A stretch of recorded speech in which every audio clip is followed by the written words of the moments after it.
तीन तरह के जानवर है जिसे आप कुर्बानी के दिनों में अल्लाह की राह में ज़बह कर सकते हैं और इसे कुर्बानी करें। कि उम्रें भी सुन लीजिए, समझ पड़ गई इतना?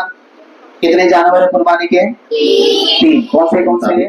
कि अगर दुम्बा या भेड़ 6 माह के है, कितने माह के?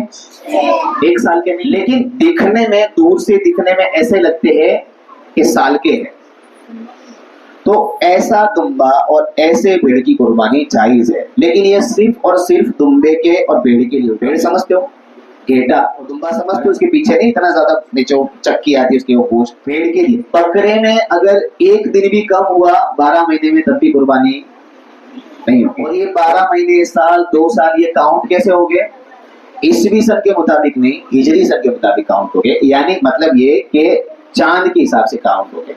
अब पहले वही बयान करूंगा जिससे कुर्बानी हो जाएगी। एक चीज ऐप बयान करने से पहले मैं आपको एक कायदा बयान करूंगा। वो कायदा अगर आपके दिमाग में, जहन में उतर गया ना, तो सारी बातें हल हो जाएगी। या अय्युहल मुरसलीन अम्मा बअद फ़अऊज़ु बिल्लाहि मिनश शैतानिर रजीम बिस्मिल्लाहिर रहमानिर रहीम।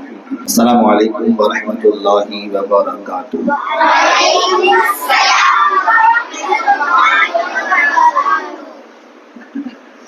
एक मरतबा दुरूद पाक पढ़िए, अल्लाहुम्मा सल्लि अला सय्यिदिना व मौलाना मुहम्मद व आलिहि वसल्लम सल्लल्लाहु अलैहि वसल्लम। कुर्बानी के जो मसाइल थे, किस पर वाजिब है, किस पर नहीं, क्या है, वो सारे मसाइल तकरीबन कवर हो चुके हैं। ठीक है, आज मैं आपके सामने जानवर में ऐब का बयान पेश करूंगा और वो ऐब बताऊंगा जिससे कुर्बानी नहीं होती, और वो भी बताऊंगा कि जो बज़ाहिर ऐब लगते हैं लेकिन उस पर कुर्बानी हो जाएगी, कुर्बानी हो जाएगी।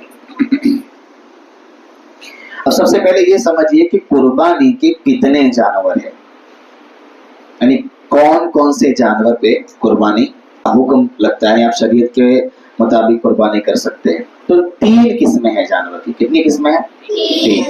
सबसे पहले ऊंट, और इसके बाद जो है वो भैंस, और इसके बाद जो है वो बकरी आती है। कितने जानवर की किस्म है? 3 तरह के जानवर है जिसे आप कुर्बानी के दिनों में अल्लाह की राह में ज़बह कर सकते हो और इसे कुर्बानी कहेंगे। समझेंगे नहीं?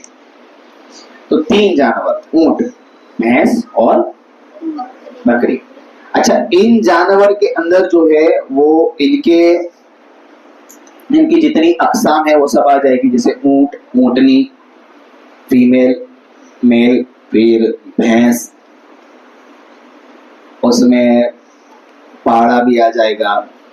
ठीक है, और उसके नीचे जाओ तो बकरी में बकरी, बकरा, दुम्बा, दुम्बी, भेड़, खसी और गैर खसी, ये सब आ जाएंगे।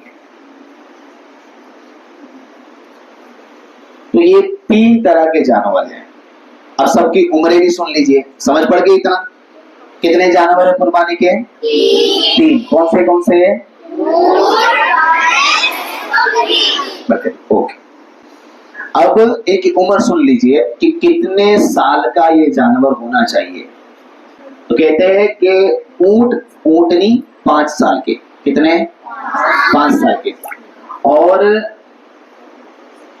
भैंस 2 साल, भैंस पाड़ा, ये 2 साल बराबर। और बकरी, बकरा, दुम्बा, दुम्बी, भेड़, ये 1 साल। कितने साल के? 1 साल। ये इनकी कम से कम उम्र है, ज्यादा उम्र की कोई कैद नहीं है फिर तुम 10 साल का पाड़ा लाओ, 5 साल का बकरा लाओ, वो चलेगा। कम से कम इतनी उम्र है। यहाँ एक चीज है, अल्लाह के रसूल सल्लल्लाहु अलैहि वसल्लम की हदीस पाक के मुताबिक कि अगर दुम्बा या भेड़ 6 माह के है, कितने माह के? 1 साल के नहीं है, लेकिन दिखने में, दूर से दिखने में ऐसे लगते हैं कि साल के हैं, तो ऐसा दुम्बा और ऐसे भेड़ की कुर्बानी जायज है। लेकिन ये सिर्फ और सिर्फ दुम्बे के और भेड़ के लिए हुक्म है। भेड़ समझते हो, घेटा बराबर, और दुम्बा समझते हो उसके पीछे नहीं इतना ज्यादा नीचे चक्की आती है उसकी, वो गोश्त पीछे होता है, पीछे का भाग बहुत अच्छा होता है, वो भी एक भेड़की किस्म है एक तरह से। समझ रहे कि नहीं समझ रहे आप? तो ये सिर्फ किसके लिए हुक्म है? भेड़ के लिए। बकरे में अगर एक दिन भी कम हुआ 12 महीने में तब भी कुर्बानी नहीं होगी। और ये 12 महीने, साल, 2 साल ये काउंट कैसे हो गए? ईसवी सन के मुताबिक नहीं, हिजरी सन के मुताबिक काउंट हो गए, यानी मतलब ये कि चांद के हिसाब से काउंट हो गए। समझे कि नहीं समझे?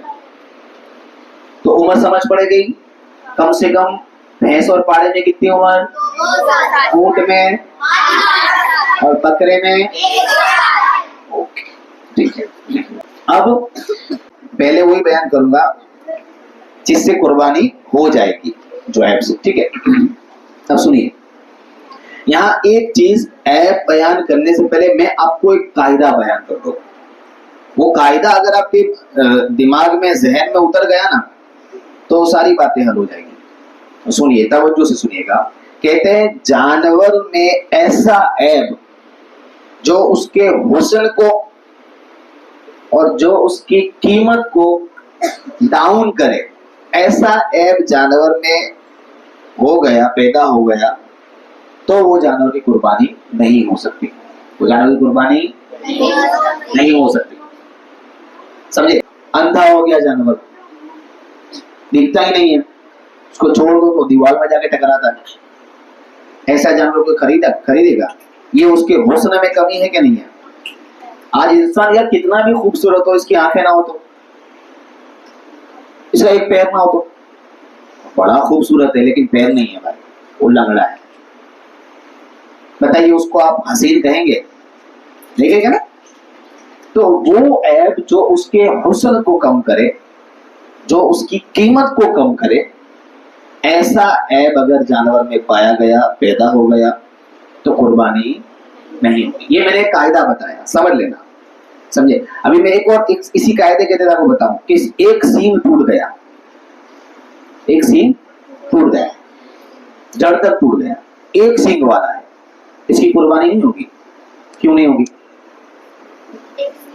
क्योंकि एक सींग वाला होना ये खूबसूरती है, खूबसूरती है नहीं है ना, बिल्कुल खूबसूरती नहीं है भाई। एक सींग होना ये खूबसूरती में नहीं है, तो कुर्बानी नहीं होगी। लेकिन बचपन से दोनों सींग नहीं है, उसकी कुर्बानी होगी? हो जाएगी भाई। बगैर सींग के भी और खूबसूरत लगता है वो, उसकी कीमत में भी फर्क नहीं आता। यहाँ तक कि कुछ तो जो स्पेशली कुर्बानी के लिए जो जानवर पालते हैं ना, बड़े जानवर, तो पैदाइशी उनके सींग निकाल लेते हैं, फिर उसको वहां पे वो जो भी दवा वगैरह करनी होती है वो बांध देते हैं, फिर उसके सींग रहते ही नहीं है, तो बगैर सींग के इतना खूबसूरत लगता है ना। तो ये उसकी खूबसूरती के लिए किया जाता है, ये इसकी खूबसूरती। मैं एक मिसाल दूं कि कुछ ऐसे इंसान होते हैं जो ज्यादा बड़े बालों में अच्छे लगते हैं, कुछ ऐसे होते हैं जो कम बालों में अच्छे लगते हैं। तो हम ऐसा तो नहीं बोलेंगे ना इसके बाल काट डाले तो एक तो ये ऐबदार हो गया। कईयों को छोटे बाल अच्छे लगते हैं, कईयों को बड़े बाल सूट होते हैं। समझे कि नहीं समझे? अब ये सींग भी उसकी खूबसूरती है, लेकिन कई जानवर की जो सींग निकाली जाए तो और खूबसूरत लगते हैं, बला के खूबसूरत लगते हैं। समझे कि नहीं समझे? तो कुर्बानी हो जाएगी। अच्छा अब आइए, कहते हैं भेंगा जानवर, भेंगे जानवर की कुर्बानी नहीं होगी। अब ये भेंगा किसे कहते हैं? आंखें जो है ना वो दोनों एक तरफ हो, अपने यहाँ त्रासी आंखें नहीं होती, ऐसी दोनों आंखें एक तरफ आ जाती है।